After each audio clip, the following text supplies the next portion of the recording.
he broke the law. Well, there are also other reports that Bergdahl, the Taliban, was concerned that he was in poor health and they were running out of time.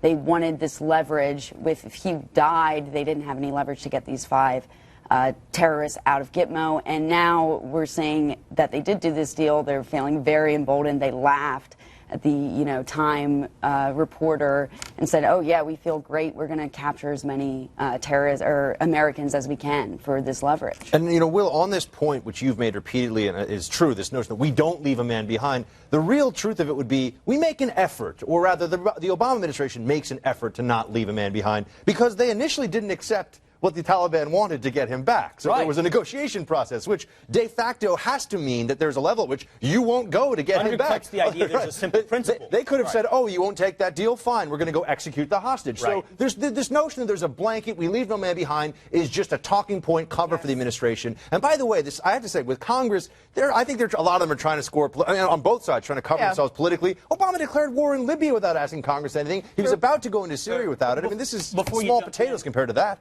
Before you jump in, just to illustrate both of your points now, and Terry pointed out it's bipartisan. The illustration that they've lost control of the narrative is the fact that this is also coming from the left. Here's Dianne Feinstein.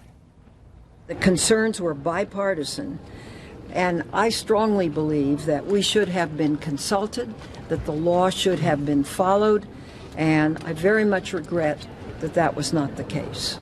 Bipartisan concerns.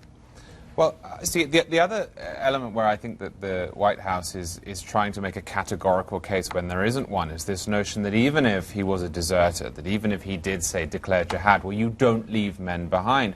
But they didn't make that case from the beginning. I mean, there is a reason that Susan Rice went onto television and called him a hero.